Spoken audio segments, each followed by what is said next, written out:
Assalamualaikum warahmatullahi wabarakatuh.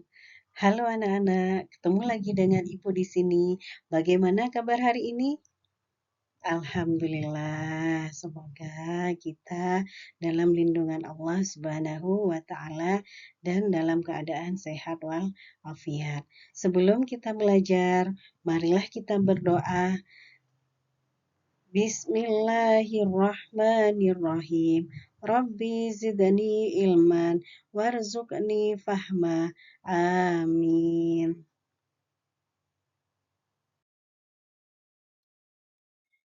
Nah, anak-anak, pada pagi hari ini Ibu akan membahas materi tentang menghadirkan sholat dan zikir dalam kehidupan.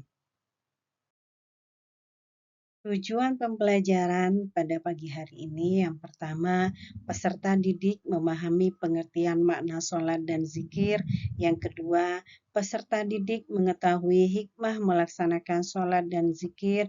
Dan yang ketiga, peserta didik mampu mengamalkan sholat dan zikir dalam kehidupan sehari-hari.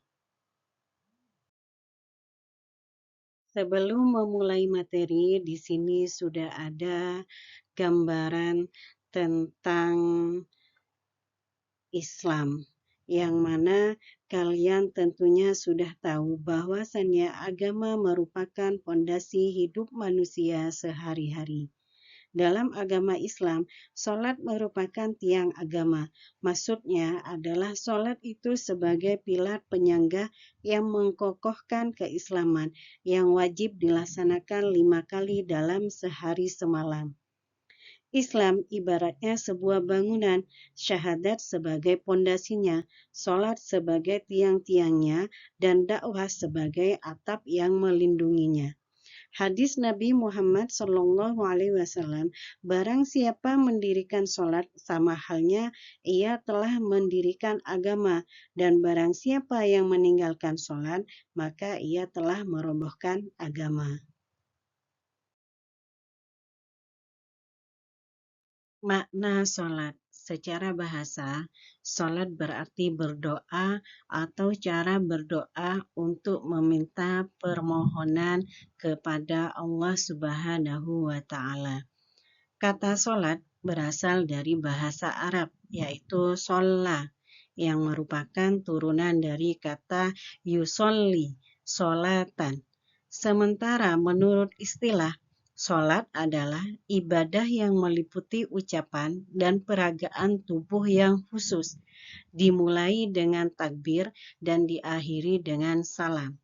Sholat merupakan ibadah yang wajib dilakukan oleh setiap muslim sesuai syariat, rukun, dan bacaan tertentu.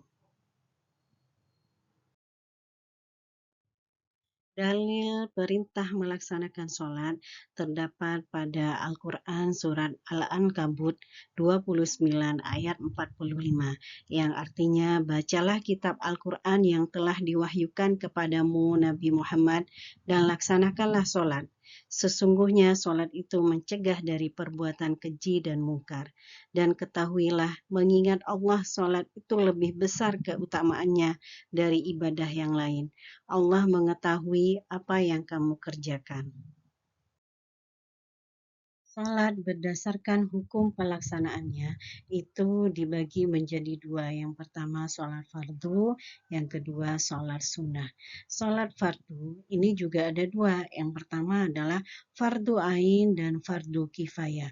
Fardu ain yaitu salat yang wajib dikerjakan oleh umat Islam yang mukallaf dan tidak boleh ditinggalkan atau diwakilkan. Yang fardu kifayah adalah yaitu sholat yang wajib dikerjakan oleh umat Islam yang mukallaf yang telah dianggap cukup atau sah meskipun dikerjakan oleh sebagian orang saja atau satu orang. Jika tidak maka menimbulkan dosa. Yang kedua, sholat sunnah, yaitu ada dua, sunnah muakkad dan sunnah wairu muakkad. Sunnah muakkad adalah sholat sunnah yang dikuatkan atau sholat sunnah yang selalu dikerjakan Rasulullah Shallallahu Alaihi Wasallam dan jarang ditinggalkannya. Yang kedua, sunnah ghairu muakkad adalah sholat sunnah yang tidak dikuatkan atau kadang dikerjakan Rasulullah Shallallahu Alaihi Wasallam dan kadang tidak dikerjakan. Makna zikir. Arti zikir menurut bahasa adalah ingat. Sedangkan menurut istilah, zikir diartikan dengan mengingat Allah Subhanahu wa Ta'ala. Kita diperintahkan untuk selalu berzikir kepadanya dengan mengagungkan kekuasaan dan kebesarannya agar terhindar dari kesombongan. Dalil perintah berzikir terdapat dalam surat Al-Ahzab 33 ayat 41. Allah Subhanahu wa taala berfirman, Bismillahirrahmanirrahim. Ya ayyuhalladzina amanu dzkurullaha dzikran katsira. Artinya, wahai orang-orang yang beriman, ingatlah kepada Allah dengan mengingat namanya sebanyak-banyaknya. Nah, bagaimana cara kita berzikir kepada Allah Subhanahu wa taala? Yang pertama, zikir dengan hati, yaitu dengan cara bertafakur dan merenungkan ciptaan Allah Subhanahu wa taala sehingga timbul dalam pikiran bahwa Allah Subhanahu wa taala adalah zat yang maha kuasa. Yang kedua, zikir dengan ucapan, yaitu pengucapan lafal-lafal yang di dalamnya terdapat keagungan namanya. Contohnya adalah tahmid, tasbih, tahlil, takbir, membaca Al-Quran, dan sholawat. Dan yang ketiga adalah mentaati perintahnya dan menjauhi larangannya merupakan zikir dengan perbuatan. Adapun hikmah melaksanakan sholat dan zikir, yang pertama, tertanamnya akidah tauhid dalam jiwa seseorang. Yang kedua, terdapat kedamaian, keamanan, dan keselamatan dari Allah Subhanahu wa Ta'ala. Yang ketiga, memperkuat jiwa seseorang dalam hubungan dengan Allah Subhanahu wa Ta'ala.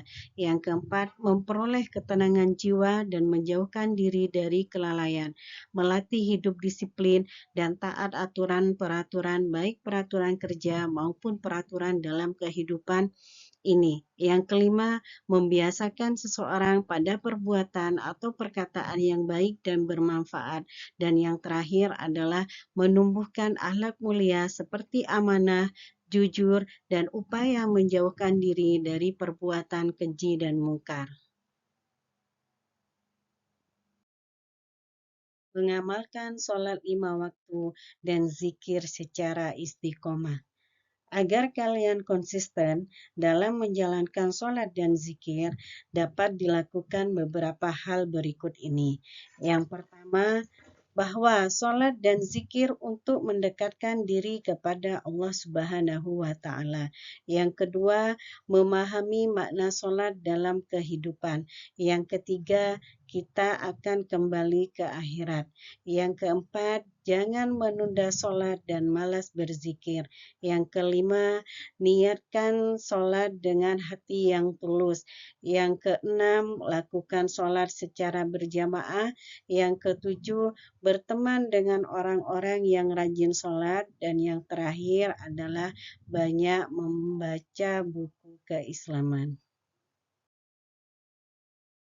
Nah, anak-anak, demikianlah penjelasan dari Ibu tentang materi makna sholat dan zikir dalam kehidupan. Terima kasih. Semoga apa yang Ibu sampaikan bisa bermanfaat untuk kita semua. Sampai jumpa pada pertemuan berikutnya. Ibu akhiri. Assalamualaikum warahmatullahi wabarakatuh.